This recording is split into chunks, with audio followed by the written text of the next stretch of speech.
tolong dibayarkan dengan zakat. Ada satu asnaf zakat untuk orang yang berutang. Innamas shadaqatu lil fuqara wal masakin wal amilina 'alaiha wal mu'allafati qulubuhum wa fir riqab wal gharimin wa fi sabilillah wa ibn sabil. Yang nomor 6, orang yang berutang. Itu sekarang tak bisa dipakai. Kalaulah Basnas membuat pengumuman kepada gharimin yang berutang, silakan Basnas kasih zakat, habis semua kantor Basnas diserang.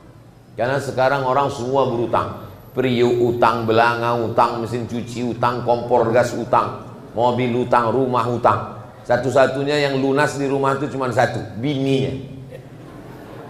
Karena Pak Kua tak mengasih hutang. Waktu akad itu kata Pak Kua, ini contoh akadnya, aku nikahkan engkau dengan anakku dengan sebentuk cincin emas tunai. Andai Pak Kua membolehkan hutang juga bini itu.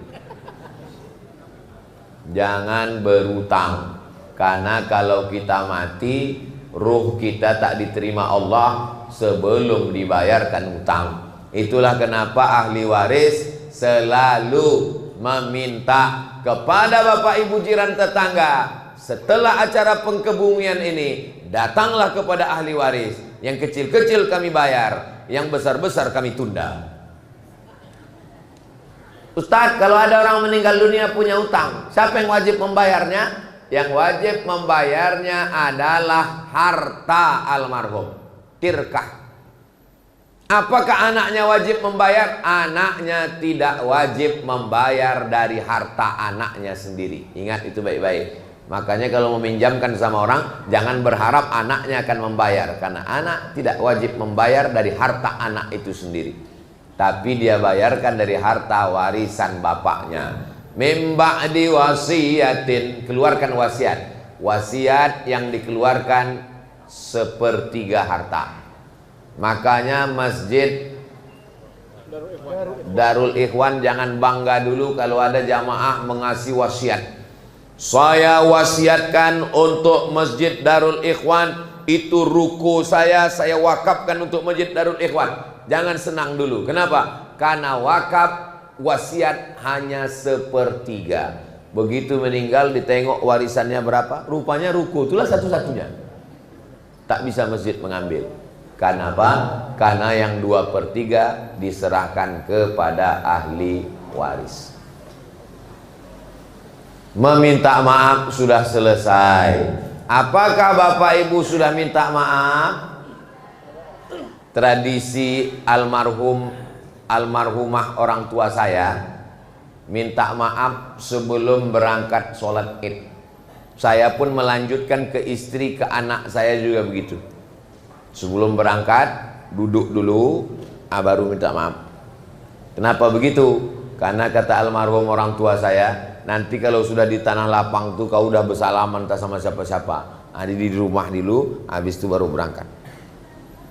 Kemarin waktu hari 1 Syawal itu, banyaklah saya tengok orang memposting istrinya minta maaf, suaminya merekam pakai video. Tulis di komennya, makhluk terkuat di dunia sedang minta maaf. Minta maaf jam 7:30 diulangnya balik. Insya Allah dosa ibu semua sudah diampunkan Allah dan dimaafkan suaminya semua, insya Allah. Cuman lah suaminya tak mau maafkan. Caranya minta maaf pun spesial. Kau maafkan bang, kalau tidak awas. Iyalah kata suami. Suaminya pula termasuk anggota Persatuan Laki Takut Bini. Mudah-mudahan bapak ibu semua keluarganya sakinah mawaddah warahmah.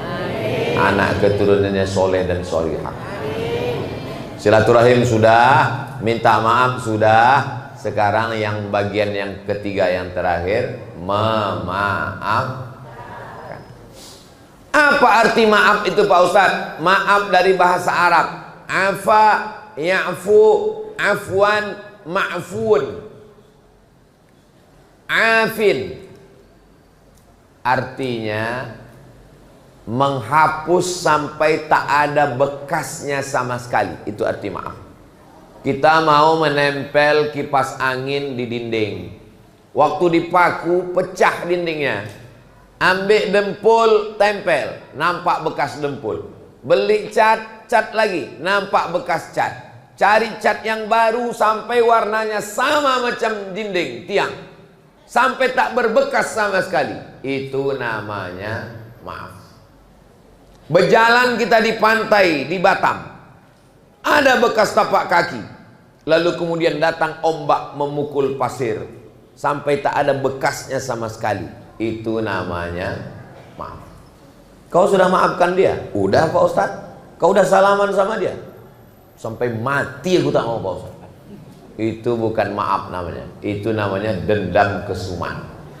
Mudah-mudahan Allah memberikan maaf kita insya Allah. Telinganya digunting, hidungnya dipotong, jantungnya disobek, dadanya dikoyak, diambil jantungnya dikunyah. Nama laki-laki yang meninggal hidungnya digunting, telinganya dipotong, ditusuk jadi buah rantai, jantungnya dirobek, dikoyak, dadanya dikunyah. Nama laki-laki itu adalah Hamzah bin Abdul Muttalib. Makamnya di Syuhada perang Uhud di belakang Masjid Nabawi. Panjang umur sehat badan, nanti kita insya Allah bulan Agustus, bulan Oktober, 1 Oktober ziarah ke makam Hamzah bin Abdul Muttalib dalam program Umroh Akbar bersama Ustadz Abdul Somad. Amin. Ongkos tanggung masing-masing. Makanya orang kalau ziarah ke makam Hamzah itu meleleh air matanya. Assalamualaikum ya ahlan diyar minal mu'minin. Kenapa? Membayangkan telinga Hamzah digunting, hidungnya dipotong, dimutilasi, dicucuk telinganya, dijadikan buah rantai, dadanya disobek, jantungnya dikunyah. Yang mengunyah jantung Hamzah itu namanya Hindun. Mohon maaf kalau kebetulan ada nama Bu Hindun hadir. Yang menggunting telinga Hamzah, hidung Hamzah, mencucuk tulang belakang Hamzah pakai tombak itu laki-laki namanya Wahsy. Kejadiannya tahun ketiga Hijrah. Hari berganti, musim berubah, tahun ke-4, tahun ke-5, tahun ke-6, tahun ke-7, tahun ke-8. 5 tahun setelah peristiwa itu, tahun ke-8, Nabi membawa 10.000 pasukan. Kira-kira kita ini ada 10.000 ini. Nabi yang bilang lebih bohong. Nabi membawa 10.000 pasukan dari kota Madinah menuju kota Makkah. Semua penduduk Makkah ketakutan. Kata orang Makkah, matilah kita. Habislah telinga kita ini dipotong Muhammad. Habislah hidung kita ini digunting Muhammad. Habislah jantung kita ini disobek dikunyah Muhammad sallallahu alaihi wasallam. Rupanya begitu sampai di kota Makkah, tak ada satupun hidung yang dipotong, tak ada satupun telinga yang digunting, semuanya dimaafkan Nabi Muhammad sallallahu alaihi wasallam. Kira-kira nih, Bapak punya pakcik, hidung pakcik itu digunting, dipotong orang. Bapak datang membawa 10.000 pasukan, bisa Bapak maafkan? Kalau saya lah digitukan orang, pakcik saya digunting orang, dipotong orang, dikunyah orang jantungnya, habis itu datang saya membawa 10.000 pasukan. Memang tak saya gunting, saya iris halus-halus. Habis itu siramkan asam sama cabai belacan. Baru tahu dia, Nabi Muhammad tak ada membalas sama sekali. Itulah yang menyebabkan orang Makkah itu masuk Islam. Turunlah ayat, idza jaa nasrullahi wal fath, datang pertolongan Allah dan kemenangan. Wa ra'aitan nasa yadkhuluna fi dinillahi, bersyahadatlah semua orang Makkah, asyhadu an la ilaha illallah wa asyhadu anna Muhammadan Rasulullah. Kemana si Wahsy? Kemana si Wahsy yang menggunting, memotong? Rupanya dia lari tunggang langgang lintang pukang ke Taif, 100 km dari kota Makkah. Lari dia, takut dia dipotong telinga. Setelah Nabi Muhammad pulang ke Madinah, baru dia pulang. Disangkanya orang Makkah udah tak bertelinga lagi semua. Sampai di Makkah ditengoknya, sehat-sehat kalian semua, masih bertelinga lagi kalian gitu ya. Ada kalian yang digunting Muhammad? Tak ada. Sallallahu alaihi wasallam. Akhirnya Wahsy masuk Islam, datang dia ke kota Madinah menjumpai Nabi, mau minta maaf. Sampai di Madinah dijumpainya Nabi, Nabi bertanya, "Anta Wahsy? Kau Wahsy?" "Naam, ya aku Wahsy." "Qatalta Hamzah? Kau yang sesudah membunuh Hamzah?" "Ya." Nabi memegang dadanya, menguatkan imannya, "La ilaha illallah Muhammadur Rasulullah sallallahu alaihi wasallam." Apa kata Nabi kepada Wahsy? "Aghib wajhaka anni." Wahai Wahsy, tolong kau palingkan wajahmu dariku. Banyak komentar ulama tentang ucapan palingkan wajahmu dariku. Ada yang mengatakan Nabi dendam. Nauzubillah, Nabi tidak dendam. Lalu kenapa Nabi menyuruh Wahsy memalingkan wajahnya?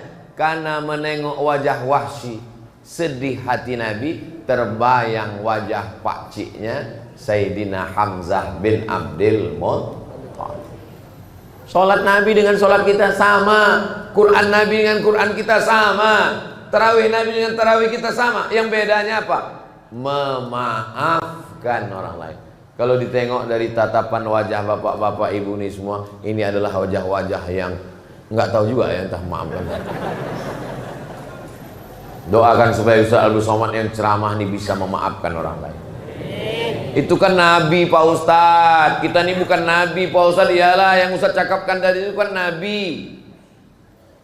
1000 dalil disampaikan Ustadz. Kalau orang tak mau mengamalkan, 1001 dalil.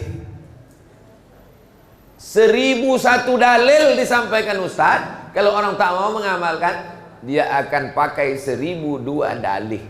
Tapi kalau dia mau mengamalkan, ada orang Indonesia yang bisa memaafkan Pak Ustadz? Ada. Dimasukkan ke penjara, disiksa, disetrum, dicaci, dimaki, dihina, masuk ke dalam penjara. Sampai akhirnya rezim tumbang, keluar dia dari penjara. Haji Abdul Malik Karim Amrullah. Kalau mau lengkapnya, baca buku tulisan anaknya namanya Irfan Hamka. Judul bukunya Ayah. Masih ada buku tuh Pak Ustadz? Masih ada, dicetak Republika. Oh, Ustadz iklan buku. Saya tak ada dapat royalti dari situ. Tapi saya suka buku tuh. Saya beli, saya baca. Masya Allah, bisa dia memaafkan orang lain. Dia sedang duduk di rumah sama anak, istri, sama cucu-cucu. Datang tamu. Assalamualaikum. Waalaikumsalam. Ini ada surat wasiat Buya. Apa isinya? Nanti kalau aku mati, tolong yang jadi imam solatku, solat jenazah adalah Haji Abdul Malik Karim Amrullah. Saya waktu membaca itu menetes air mata saya. Sanggup pula Buya Hamka menyolatkan jenazah orang yang sudah memenjarakan dia. Allahu Akbar. Kalau saya tak sanggup saya itu. Lalu datanglah orang membawa surat, Ustadz tolong sholatkan orang ini jenazah yang udah mencaci maki, menyumpah serapah. Carilah Ustadz lain udah. Tak sanggup aku. Karena kalau saya tetap juga memaksakan sholat jenazah dia, mungkin doanya tetap sama, Allah maghfirlahu, cuman bunyinya lain, Allah maghfirlahu. Kenapa? Karena hati kita, patutlah Buya Hamka itu namanya harum semerbak. Kenapa? Karena maafnya. Tapi jangan bayangkan Buya Hamka itu orangnya letoy, loyo. Buya Hamka itu orangnya tegas. Buya Hamka itu pemarah Pak Ustadz. Oh, kalau tepat pada pengamuk juga dia. Waktu dia naik kapal laut, belum ada pesawat, naik kapal laut pergi ke Makkah, sampai di pelabuhan Teluk Bayur dari Jakarta, ada orang yang melarang tak boleh sholat berjamaah di kapal. Datang orang melapor, Buya, kita tak boleh sholat berjamaah di kapal. Itu orang tuh marah. Datang Buya Hamka, dijumpainya. Mana orang yang melarang sholat berjamaah di kapal ini? Apa ang kurang aja, mak ang kurang aja, datuk nini ang kurang aja. Buya Hamka. Coba baca dalam buku Ayah ditulis oleh Irfan Hamka.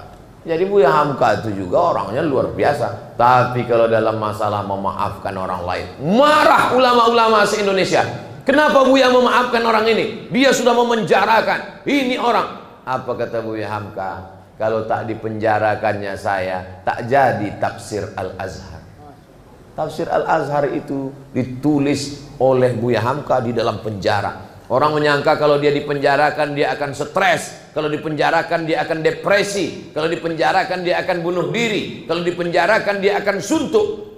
Ternyata di penjara dia bisa menulis tafsir. Kita yang di luar penjara nih apa pun tak bisa ditulis.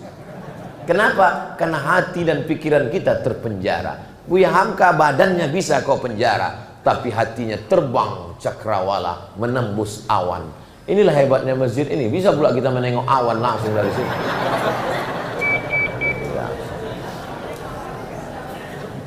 Hebatnya lagi masjid Darul Ikhwan ini, terbit matahari berbunyi langsung, titit kan. Nah, itu menunjukkan waktu sudah habis. Kalau tuan suka menyanyi, jangan pula menyanyikan sayur kubis. Kalau udah ada keluar bunyi, itu tanda waktu sudah habis. Ala hazihin niyah wa kulli niyatin sholihah. Al-Fatihah. A'udzubillahi minasyaitonir rajim. Bismillahirrahmanirrahim. Alhamdulillahirabbil alamin. Arrahmanirrahim. Maliki yaumiddin. Iyyaka na'budu wa iyyaka nasta'in. Ihdinas siratal mustaqim, siratal ladzina an'amta 'alaihim ghairil maghdubi 'alaihim waladdallin. Amin. Allahumma ij'alna minal 'afina 'anil nas. Jadikan kami orang yang bisa memaafkan orang lain. Waj'alna minal musta'afin. Jadikan kami orang yang mampu meminta maaf kepada orang lain. Allahumma ja'alna minal mutawassilin. Jadikan kami orang yang rajin menyambung silaturahim.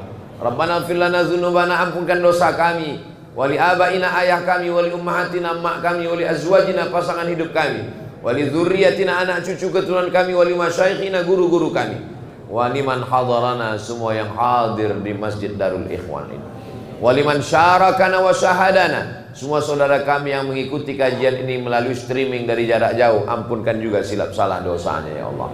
Allahumma astur uyubana, tutupi aib kami di hadapan manusia dan di hadapan-Mu ya Allah. Allahumma khtim bis solihati a'malana, tutup amal kami dengan husnul khatimah. Allahumma rzuqnal istiqamata ala syari'atil ghadra wa tariqatil bayda, berikan kami istiqamah dalam iman dan Islam.